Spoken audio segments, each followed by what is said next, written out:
Thank you for joining us for this episode of This Ability Podcast. I'm your host, Mary Baudouin, and joining us today is Maria Revere. Welcome to the show. Thank you. I'm so excited to be here. Great. So tell our audience a little bit about yourself. Okay, well, I was actually born in Texas, but my dad was in the oil field, and we ended up setting up shop in a small town outside of New Orleans called Laplace, and that's in St. John the Baptist Parish. So I spent my formative years living there, great community. I had a lot of loving friends and classmates and families, my friends' parents, and being an only child, I really needed that. You know, I clung to that. So I went to Catholic school there. And then when I graduated high school, I went to Southeastern Louisiana University, and I graduated with a degree in education, a BA, certification in special education. So I'm certified 1st through 12th in special ed, and in general ed 1st through 8th.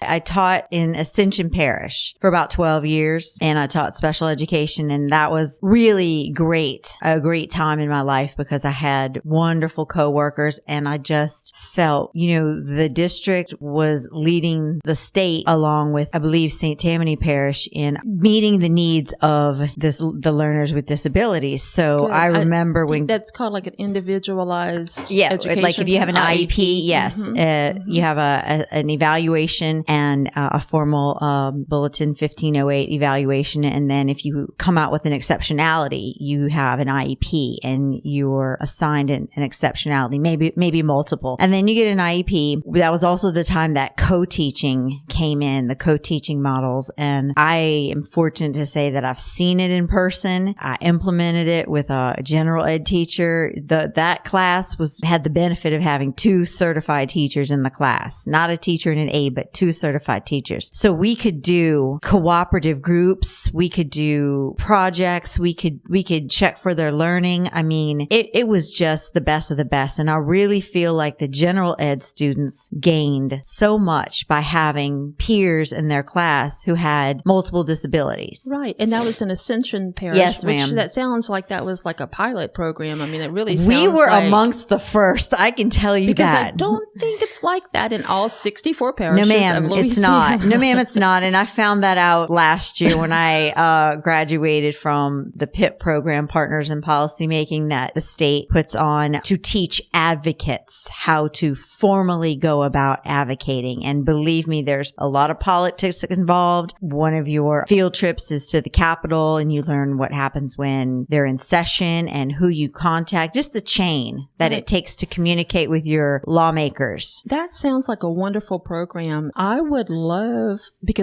myself to go I was through just it. thinking, I'm like, Mary, But, you need to dip in these waters. And also, I'd love to post that on our podcast page. When that comes around again for registration of it, I would love to share that with others because I think there's a great need for advocacy. I think people want to know how to do it and what they can do. And this sounds like a really good program that's the right fit for that. Listen, I thought I was an advocate, and I was. Yeah. But there was so much I didn't know, and it starts with the basics, taking you back to those people that crawled up the steps in Washington demanding for those rights. They left their wheelchairs on the ground and they crawled the steps. It starts back there. They take you through class, and it's intense, and you leave with homework, and some of the homework is contacting your local representatives via email or phone call. That's great. Yeah, it truly is wonderful. So I left being very empowered. I had tools and just how to properly write an email when you're requesting something, or when you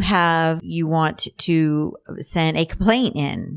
Maybe you have a complaint with your State Department or something, or the levels, you know what I mean? You don't necessarily escalate that far. There's a chain, and I had no idea. And so I absolutely left with a wealth of knowledge that I did not gain as a teacher and I didn't know as a parent. It's a federal program. It's in every state, and my friends in other states, I've been trying to get the word out there. I'm like, you really need to look into this. Every state has a budget for PIP. Ours is great. And you have keynote speakers from all over the country whose job is advocacy. Attorneys come, and there are speakers for the weekend. I left with a binder. I have everybody's contact information. You make friends, and then you get to bond with your fellow classmate and have that. I'm going to go so far as to say I left with the toolkit, and I'm going to find my way. way to the answer. I can do it. And it's those relationships. It's absolutely those relationships. Sounds completely beneficial. Yeah. So what brought you here to Lafayette? I met my husband, and he's born and raised in Lafayette. Oh, he's a Cajun. He is a Cajun boy. His family's Cajun. When I started dating him, we would walk around town.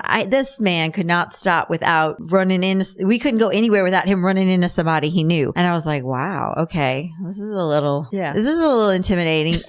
His mom too. His mom is a veteran teacher in the public and private school system. She's 36 years, I believe. And Sean would run into his friends and classmates, and they would say, oh my gosh, I loved your mom, Ms. Revere. She was my favorite teacher. It was great. So I guess my husband's got teachers in his blood. Definitely. We met and we got married in 2011. God's plan. We had a baby not soon after that. Our firstborn, Sean Jr., which we called him SJ. The big boy now, and he doesn't like being called SJ. Sean Jr. So we had him in 2012, and I actually went to UL to work on my graduate degree. I was going to get a master's in special education, and in May, I found out I was going to have another baby. Yay. My husband at the time was offshore in the oil field. My in-laws, who I'm so blessed, they live literally 3 streets away from me. My mom at the time, she's a lot older, and she still lived in Laplace. It was, well, do we pay for them to go to daycare so you can go back to work, or do you stay home and raise the children? And so I stayed home and we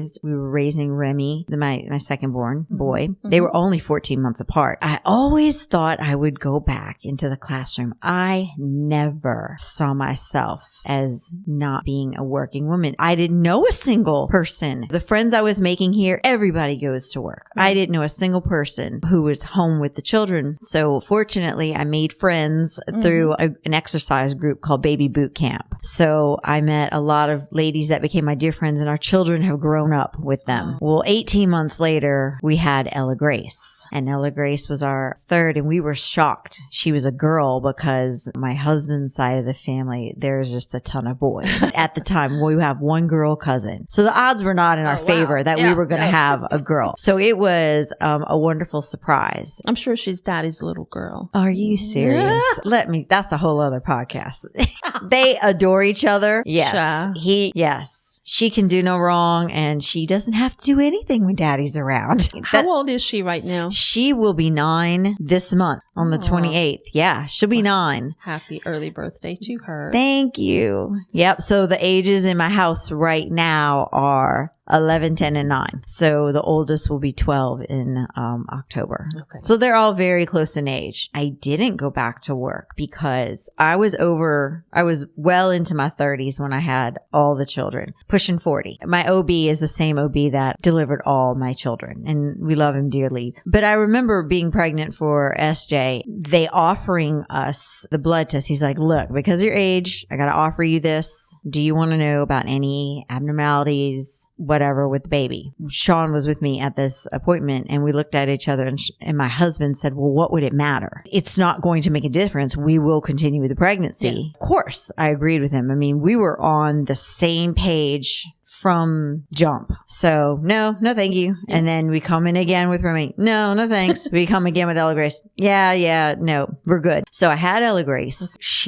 I was really, really large, and I was retaining a lot of amniotic fluid. Mm-hmm. And I remember the day I went to see him, I was like, I don't really feel her moving around as much. So now we're at 41 weeks, and all my boys were to term, and they were small kids, 6'1", 7'7", and then here's Ella. So I went in to have her, and I just labored for a really long time. She just wasn't coming. And every time I turned to my side, her heartbeat would lower, and she just didn't like it at all. So finally, my doctor says, okay, I think we need to go in and get her. It's going to be fine. And so this is my first C-section. So we went in and got her, had her. Everything went accordingly. No problems, no issues. We had her. She's beautiful. The first thing I noticed about her, she had gorgeous dark hair. I mean, I was like, yeah, she's my kid. She was very quiet. She was a very quiet baby. She also didn't nurse very well, and I was having a lot of trouble, and I was really emotional, and I was upset because I didn't do well nursing with my first son. My second child, I had got it, and I was so proud. The third one was like, I'm going to rock this nursing. It's going to be great. Well, it wasn't going how expected. And a very kind, patient nurse who worked with her and worked with Ella because obviously, you can't leave if the baby's not eating. So she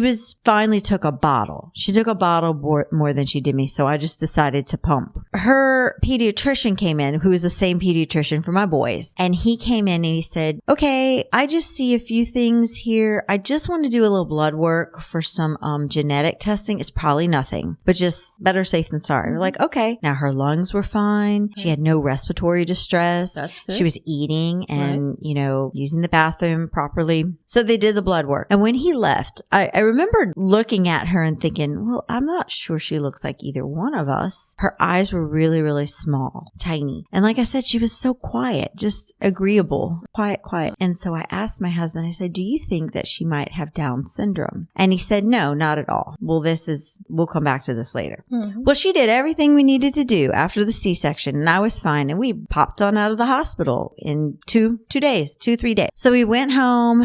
Everything was going well. We go to our 1-week follow-up appointment to check her weight. She had lost a little bit of weight, and the doctor came in and he said, okay, so the blood work came back. And she has what's called trisomy 18, Edwards syndrome. I could tell he knew very little about the syndrome because he said most of these children do not make it to their first birthday. And I remember thinking, okay, so you're telling me she's dying, but what is killing her? Because right now I see a baby breathing, eating, using the bathroom, but you're telling me she's dying. Like what's going on? He couldn't really explain any of that to me. He was not confident. I just think he had it. Something's going to happen to put this baby in distress sooner or later. She's not going to be able to overcome it. I don't think we asked a lot of questions. We were shocked. I remember my eyes were tearing up. I was thinking about this today. My eyes were tearing up, but I held it together and I just carried her in the car, and he said, come back. I want you to come back next week because I want to do another weight check on her. And when we got in the car, Sean said, we need to have her baptized, like now. And when he said that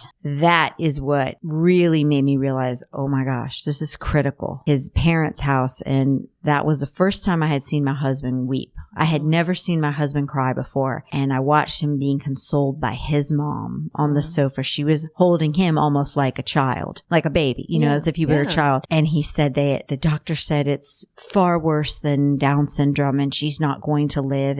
But we couldn't tell them anymore because we didn't know anymore. Right. And the doctor seemed like he was telling you worst case scenario. He was telling us worst case scenario, but that was all that he knew. No glimmer of hope either. None whatsoever. By the time we got in touch with everybody, we had called the deacon that married us in the Catholic Church in New Orleans. We had become very good friends with him. And we asked him for the honor of baptizing our boys. So he drove all the way over here. He lived in Prairieville, Deacon Randy. And he came and baptized every boy for us at every church. Our priests were very accommodating. Absolutely. He's special to y'all. Yes, I want him baptized. He came to our house. We didn't have time to set it up in the church. Within 2 days, we held a baptismal in my home, surrounded. I couldn't tell you how many people were there. And I look at the pictures today, and I was holding her, and it was solemn. It wasn't like weeping tears, but it was, this is really happening. Like, she's not going to be with us long. Soak up every moment, and we want her soul sent straight to heaven. Like, my husband was friends with Lori McGrew, who is the founder of Maddie's Footprints. Maddie was her daughter. Lori, we came to know because we had done some business with Maddie's. I had gone to a few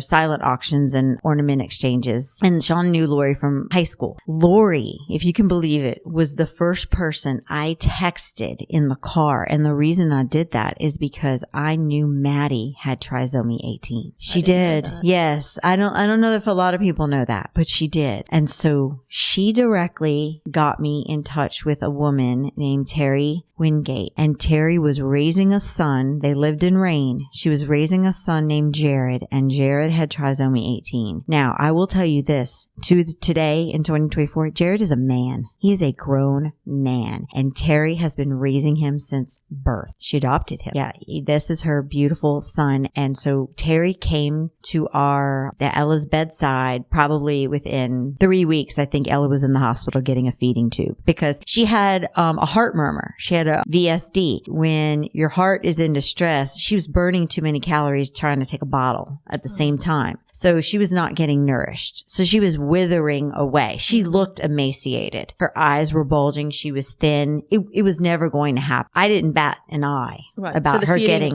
the feeding tube was the best option. Oh, yes. And definitely. I have to say that my doctors or Ella's doctors never once questioned it wasn't the right thing to do for her because of her syndrome. The reason I tell you that is that at the time, I did not know the level of discrimination that comes with a child with trisomy 18, also called Edwards syndrome. It's tripling of the 18th chromosome specifically. That syndrome comes with a myriad of diseases, most often a congenital heart defect of some sort. Usually they're nonverbal. Usually they have the mentality level of maybe a 3 or 4-year-old. But that heart defect is the key to everything else. If you don't repair that heart, everything else will probably fall apart. But her doctors never, they're the ones that brought it to me. I never had to ask for her to be nourished. You would be surprised in this day and age, parents who are begging for their kids to have something as simple as nourishment. And cruelty laws in the hospital, good luck trying to fight those because there's an ethics committee and it really is of their opinion. If they believe they're doing more harm than good, they don't have to give those interventions. They don't. When I tell you Ella was blessed from the beginning that this was not our story, and I was shocked. So I engulfed myself those first few years learning everything about the syndrome. One of the first specialists she met was a cardiologist, Dr. Bashara. He's now in Oregon. And I'll never forget his words. He said, if she wants to live, she's going to show us. It's not unreasonable to repair someone who needs heart repair. I mean, he's a cardiologist. He wants to fix your heart. The rest of Dr. Gutierrez was his associate, and Dr. Gutierrez said the heart is a selfish organ. It will take everything from the body first. So if you have a heart defect, you're going to have trouble sleeping, breathing. You may have apnea. If you force feed by mouth, you could have silent reflux, which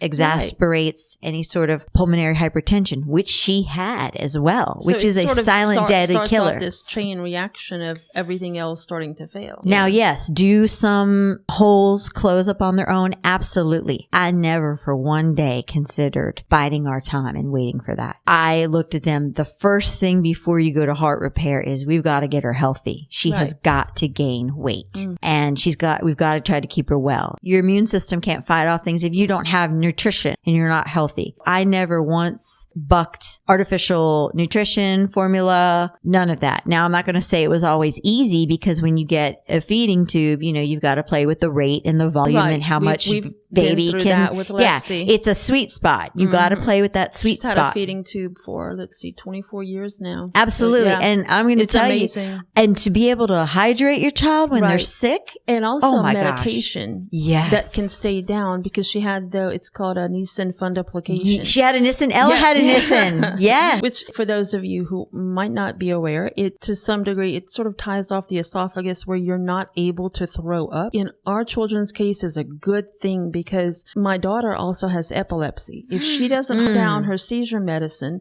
she throws it up. Well, then she's going to start a chain reaction of having seizures. So if she can have her feeding, her water, her hydration, and her medication through a feeding tube, I am all for that. I wanted to ask you, whenever you met Terry and you said her son is Jared, did that give you hope because of his diagnosis and here he is an older person with trisomy 18? I think of Terry all the time because she was raising Jared at a time when we didn't have instant connection. Like if I want to connect with somebody, I just pick up a device. It's not that hard. She had no community. When I tell you no community, like in the disabled world, she had family support, but that could not have been easy. And she just told me all the things that other parents were hearing. You know, when I told her, I said, well, they don't expect her to make it here. She said, Maria, we were told the same thing. She just adored Ella. And I remember her rocking. She said she reminded her so much of Jared. Yes, that was hope. And hope is very powerful. And if you don't have hope, you cannot expect anyone else to have hope for your own child. How can you expect medical providers or family or anybody else to have hope? You have got to hold on to hope. And it's very powerful and strong. Your children can do miraculous things. Oh, indeed. Lexi, I was told by her neurologist, several people, that she wouldn't live to be past 5. Mm-hmm. And my child is 27. 20. You mentioned seizures. Seizures also accompany trisomy 18 very often, but Ella, knock on wood, has not had any. We don't know what puberty will bring. The hormones change everything in there. So as of today, she's been seizure free, but not all of our friends are in that same case. And I've seen them live. They've come a long way with regulating seizures, which thank God. And the same thing with trait care. Like Ella's best friend, Bella Grace. Bella lived, I know, Bella Grace and Ella Grace. Well, and then I have a friend, Molly, her daughter's Ellie Grace. So. I know Ellie. Yeah, I know Ellie. Yeah. Bella Grace lived a remarkable life with her trait, and it was great. Her mom is an RN. She's a dear friend of mine. They live in North Carolina, Rhonda. So if you can believe that we could be community miles away, I would consider her one of my dearest friends. And we still talk about Bella, and we look at Bella's pictures, and Bella Grace and we would dress them alike. I'm not kidding you. We would buy clothes. I'm like, I bought one for Bella. I'm sending it to you. Like, it's back and forth. I mean, it was just the best. And we did meet up at a conference once. And of course we had every day planned. What are the girls wearing today? Oh, of course. It was the best time. Well, and I think that's what the beauty of Facebook is, that, you can connect with people. I've connected with a group in England. Yes. Their children have lissencephaly. So it's so great. I mean, there are negative things about social media, but there have been so many positives. And at the time, it was a friend of mine that I used to teach with. We co-taught with my friend Erin, and she set up Ella's Facebook page. I didn't do that. She did. Okay, let's talk about that. Prayers for small but mighty Ella Grace. Yeah. I love that page. Yeah. Erin started that because Erin was the admin at the time, and she would post pictures that I would send her and let people know what's going on. I guess a few months went by before I said, okay, I feel like I could take it over. You know what I mean? I feel like I can do this, and it's good for me. It was good for me too, to keep people in the know. That's when I was really like, you know what? I'm really proud of her, and we're going to celebrate this. I think initially I was counting the days she was alive, or I was thinking about making a bucket list. Pfft, forget it. I don't do that. I don't do that at all. Yep. And kudos to people who do it. It is one more thing for me to manage, and I'm not doing that. Like, we're just going to live our life and take the joys and the tears as they come. Regarding your family, I know Ella Grace has 2 brothers, right? How is their relationship? How do they treat their sister? Goodness. I think it's a beautiful thing. And another reason why I love Facebook, I love the memories that pop up. These boys, they're learning things that I'm not sure Sean and I could have taught. The love, of course, that's unconditional. They would love her no matter what. The empathy, the patience, the acceptance. And I have seen them with my own eyes carry it out into the world. They don't have that fear that some children do. They marvel is what they do. Mom, look at him over there. He's in a wheelchair. He's blah. And I said, yeah. I said, you want to go talk to him? Yeah, I do. Like, I really, like, it's a celebrity. Yeah, I want to go talk to him. Absolutely. They would do the same thing with Lexi. I mean, there is no fear whatsoever. They're not scared of the equipment. And this is a really cute story. Ella had a Joey feeding pump, and it was on the pole, and it would beep whenever her feeding was over. This was when she was a year, I would think. And Sean Jr. was 3. I lowered it so he could turn it off just for him. And that gave him, he wanted to help too. Yeah. He wanted to help. He wanted to take care of her. I will tell you, just the other day, they're home for the summer. She has a sleep safe bed, and you close it up so it looks like a big box, but it has windows in it. I could hear her wrestling around on the monitor. I said, oh, Ella's awake. And Remy said, I'm going to go check on her. I said, okay, but don't open it. I said, because I'm not ready to go change diaper and everything. I'm still getting up. I'm coming. Well, he climbed in there. He's 10 years old. Good climbing skills. Yep. He climbed in, but he couldn't get out. He could reach her hair products that were on a shelf. It was very quiet. Okay. I didn't hear anything. It was silent for the longest time. Which could make you worry too. Like, what's going on? And I was like, okay, nobody's crying. Hilarious. Nobody fell out. All right. He's doing something to her. I just don't know what. I went in there. She was facing him, sitting up, and all her beautiful, luscious, long locks were brushed out. He had put product in her hair and brushed it and styled it. And he was staring at her closet. He goes, I got her outfit picked out too. I just can't reach it. I love it. He's a mess. Yeah, he adores her. Sweet little boy. They adore her. Now, I will say, as they're getting older, then I think this is completely normal, and I don't punish them, or there is nothing wrong with having these big feelings. And I love that they are brave enough to talk to me and Dad about it. Sean has said many times recently, so he's 11, going to be 12. He often thinks about what Ella would be like if she could walk and talk. And so we have some neighbors with some younger kids, and he flocks to little toddlers. Flocks. He's going to be a great father one day. Mm-hmm. He's everybody's big brother. And I think it's because he has that little bit of longing to be chased by an annoying little sister. You know what I mean? He has to grieve that. You know what I mean? He's getting to the place where I think he's grieving that now. But in terms of like being embarrassed or anything like that, not at all. And it was funny. About 2 years ago, I took Remy to a baseball practice because he plays travel ball. I was sitting on the side and I was like, watch this, Ella. I said, we're going to see a lot of not public school kids right here. Let's see their reaction. Because, I mean, it is what it is. Yeah. You don't see a lot of diversity in private school. It just is what it is. Yep. She was, making noises, eating her Cheetos, but, she's loud. I wanted to see Remy's reaction. It was no thing, rolled right off his back, but you could see it stopped the players like in their tracks, and they were curious. Not in a bad way, but they were curious. And Remy told me that they had asked him about her. And he's like, yeah, that's my sister. She's cool. They're like, oh, well, she doesn't talk. He's like, nah. It's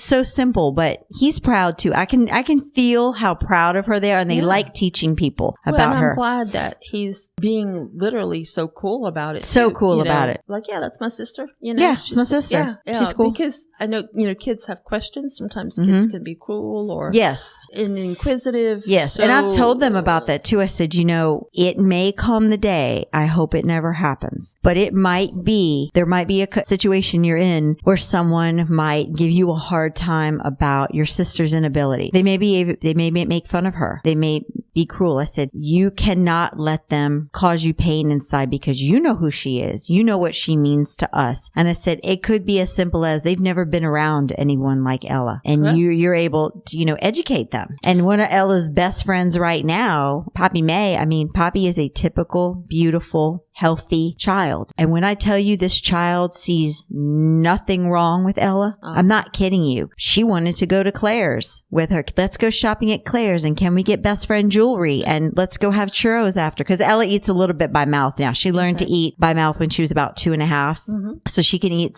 soft things and purees, and takes over, like pushes me to the side so she can push the wheelchair through the mall. And look, there were people in Claire's like kind of aware, and here Poppy is, excuse me, like not.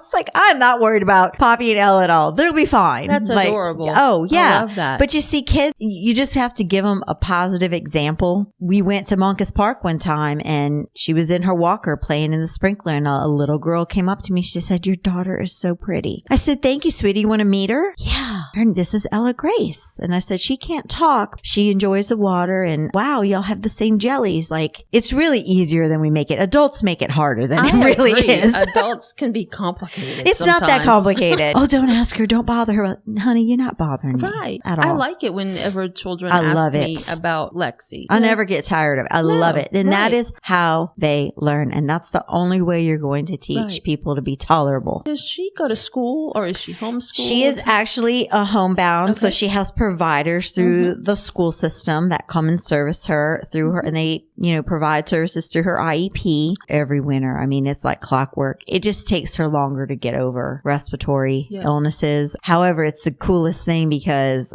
our allergist, did some testing on her not that long ago, and he said she's got a robust immune system.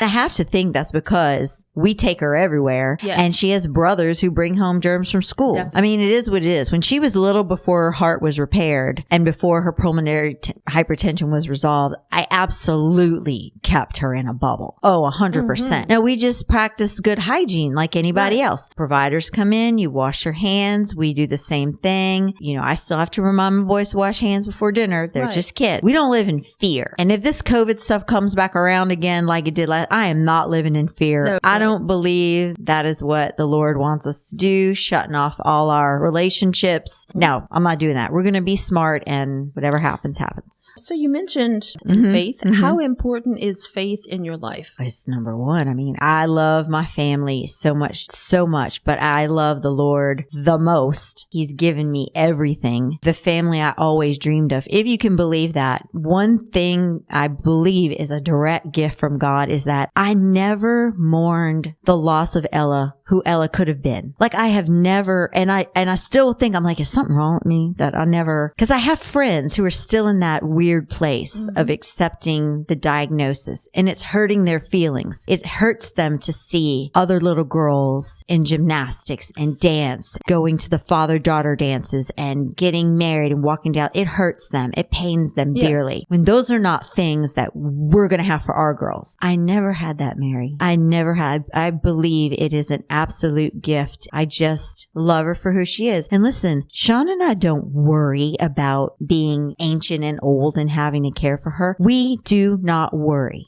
We are not going to spend another day worrying about things we have no control over. God has given us everything we've ever need to take care of her. When there was a time when there's a confusion with Medicaid and a confusion with insurance, almost as soon as it made me ill to think about, the Lord provided it. I just have to believe she is a gift, and God's not going to leave us high and dry without giving us what we need for her and bringing us. I prayed, my prayers were that God would send us the right medical team who believed in Ella, and I would have the wisdom to know who was going to promote her health and who was not on Team Ella. When you have a child with needs, that you do have to weed out people on your medical team. Yes, ma'am. Had to do it. I've had to do that. I love where I'm at with Lexi now, especially with, this will be something you'll have to go through, you know, when she's 18, but from the pediatric specialist. Yes, to adult, when they're no longer able to see them because they've aged out. That's a difficult transition. It's doable. We're so very fortunate. And, you know, I had to weed out a few, not a lot, but a few. It comes with being your child's voice. It comes with being mama bear. I feel, and maybe it's because I was well into my 30s when I had children, but I feel like sometimes the younger mothers, they look at the medical providers as a position of authority, and they feel bad for questioning, for asking questions, or they feel bad for having the courage to say, I'm sorry, you're not for us. You can't. You got to get over that. Yeah, absolutely. You have to learn. And like you said, because you have to be your child's advocate, you certainly don't want to be impolite to someone, but at the same time, I think that is something that we have to learn. And I think it was probably the mentality too for many, many years is, you know, don't argue with your doctor, or don't argue with your doctor. Yes, be polite or whatever. Yes. And I don't want to talk back in a rude way, but I can disagree with someone and still be very respectful. And then at some point I'm like, okay, you know what? We're not going to see this doctor anymore. We're going to go see a different one, or we're going to get a second opinion, or we're going to get a third opinion because I didn't like the second one so much. Yeah. I had a specialist one time when Ella, she was going to be 2, and he was very kind and he was rather on the young side. He was very kind, very polite. I went to him for a medical opinion. I wanted you to explain to me certain things, and let's talk about the mobility devices she was going to be needing. And he was giving me philosophical advice, and he kept saying, these children, your job is to take these children home and just love them and take care of them and snuggle. And I'm thinking to myself, I'm her mom? Check. Yeah. Got it. Been there, buddy. You're late to the party. And look, like I said, he wasn't rude. The office staff was nice, but I just did not think he was going to be very proactive. So I had to move on. Didn't go back. Don't blame you. Don't blame you at all. Yeah. Okay. I have on my outline number 3, which is cancer diagnosis. Oh boy. No, right. And you haven't mentioned it up until this point. So is that something that you want to talk about? Yeah, we can talk about that. It's crazy because I don't know. When were you diagnosed? Not that long ago.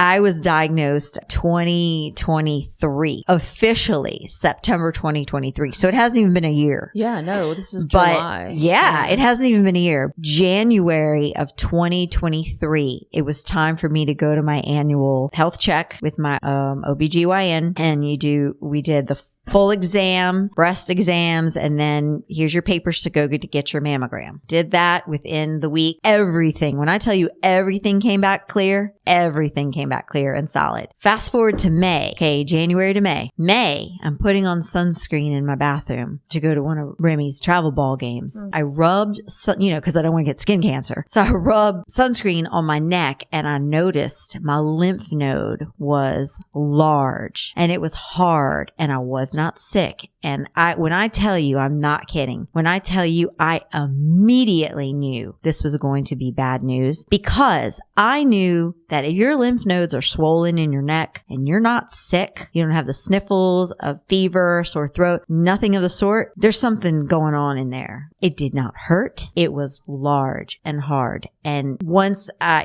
was wearing a tank top and once I looked at it, I was like, oh, compared to the other side, that does not look good. But it didn't bother me in any way. I got in touch with my NP and she said, absolutely come in. Let me have a look. Well, you can't jump from, I have this spot to a PET scan. It doesn't work that way. You've got to go through the series of diagnostic. Sure. Insurance is just not going to allow it. She didn't like the way it looked. You go do an ultrasound, then do an MRI with contrast. Every time one of those came back, they said there was something there, but it wasn't definitive. They didn't know what. Finally gets to all right, you need to have a biopsy. So I went to an ear, nose, and throat doctor who biopsied it. Like I told you, I was absolutely prepared. So he comes back and says, now I noticed it in May. All this doesn't go down until September. So I had to go through the progression and I stayed online like a fiend. And when I tell you I was obsessed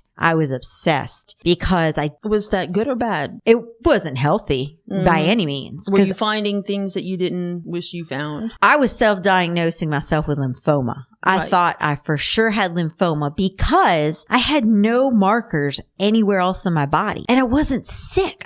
I was like, gosh, this thing is inside me. I know it's cancerous. All the diagnostics we have is not coming back right. I know that biopsy is it's good. Bottom line, it's going to prove whether it is or it isn't. So you have to go through all that before the biopsy. Do the biopsy. Doctor tells me within 24 hours. It was very quick. You have adenocarcinoma, which is cancer of the tissue, but we don't know where. Because it's here doesn't mean it's lymphoma. So from there, we're going to scan your whole body and you're going to have a colonoscopy and an endoscopy because I do a PET scan. So I do the PET scan and it fires up hot in my chest, but also around my uterus too. I'm like, well, that was really scary because I thought for sure they were going to tell me I had breast and ovarian cancer. Right. Did some more testing and that's when I had the upper GI and the colonoscopy. All of that was clear. Excellent. So now it's got to be somewhere in your chest because everything else in that area was great. It was perfect. Let me ask you a question. Mm-hmm. Does cancer run in your family? No. At this time, I'm just like, I had really bad luck. Now I'm going to meet my oncologist for the first time in October. I'm laying in bed and I happen to graze my sternum. Okay. My sternum. And that is when I feel, and you cannot mistake it, it feels like a bone is growing out of your chest, a hard nodule. And I went, oh my gosh, there it is. This has got to be it. It was on my left side, on my sternum, but close to the left side of my breast. And so I called my husband. I screamed and hollered. It was almost like, oh, okay, we found it. So at the time, I was very devoted, and I still am, to Padre Pio, but I was getting signs like all the weeks coming up from Padre Pio here and there. I was getting so many signs. So I 100% attribute that random finding to a blessing from St. Padre Pio, because what helped was I was able to go into the oncologist's office that day, meet him, say, look what I found. And he said, see, these exams and self-exams are just as important as any diagnostic. It really is. And he honed right in on it. He said, that is not normal, immediately. So fast forward, you go through treatments. I was diagnosed with triple negative breast cancer, which means you're either hormone receptive or you're hormone negative. And I'm negative. And hormone positive breast cancer, they know a lot more about it, and it is a lot more treatable with a lower reoccurrence rate. I, of course, have to have the triple negative, which up until about 10 years ago, they did not have a gold standard of care. They do now, which includes chemotherapy and immunotherapy, surgery and radiation. I never for 1 minute. And listen, here's the weird thing about cancer. I thought they would like encourage you one way or another to do surgery.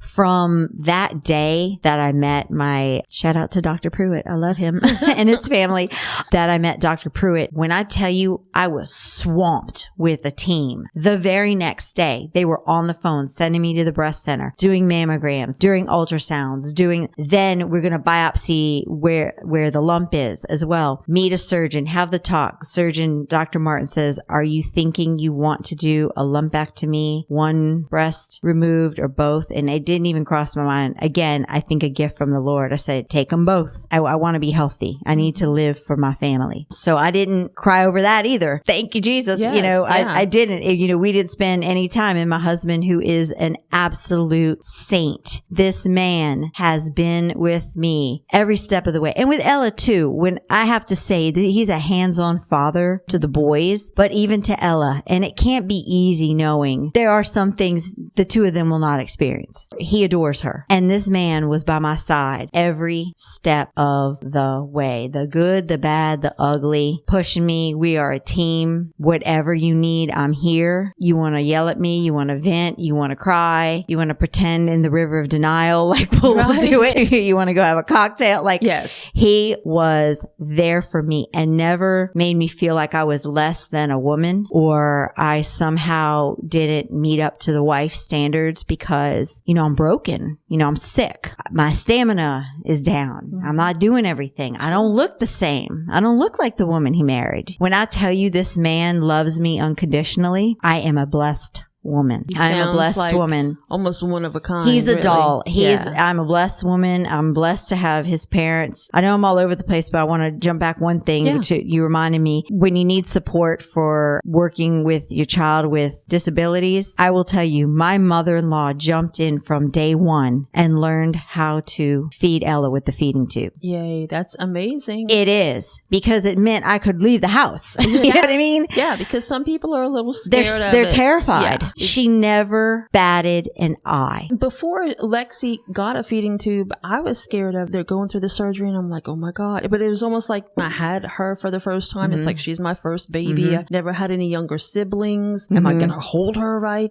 To the feeling of, am I going to screw this up with her feeding tube? I want to make sure I do it right. And then that fear just goes away almost instantly. It's practice, like anything else. It's practice. Especially when it gets clogged. Coca-Cola works wonders. Yes. We all know this, but how is your cancer in remission? I went through a scary episode in April when we found out that we kind of had some signs looking back that my cancer was responding well to the treatments, but Maria was not responding well to immune therapy. I myself was not doing well with Keytruda. Keytruda is the choice immune therapy that I was doing. It started with a terrible rash that, as you can still see, I still have. That might be with me forever. It was a sign and it was a knocking, and I ended up in the hospital for about 15 days in April with what they're now calling Keytruda-induced autoimmune encephalitis. So I went in with an altered mental status. That's the first thing it took away. I didn't know I had children. I couldn't tell you my name. I didn't tell you where I was. I saw a myriad of people in the room that weren't there. It was ugly. I don't mind telling you, and I haven't, my dear friends who were there know this, but like the public does not know that I ended up in restraints. I had assaulted the staff.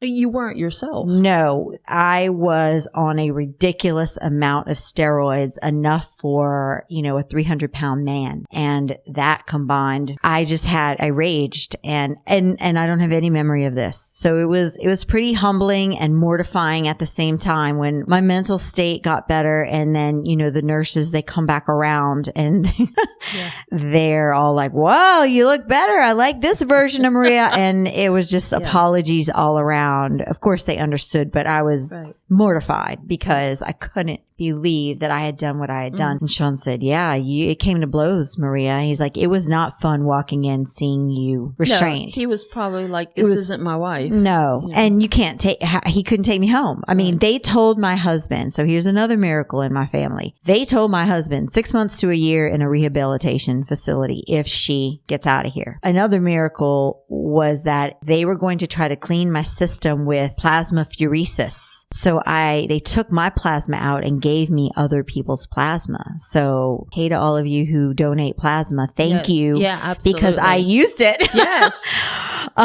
Yes. So, and the doctor told me, now this is when I have my mind back. And he told me, we don't have a magic number. We're going to try. We don't know how you're going to respond. Right. It's like chemo.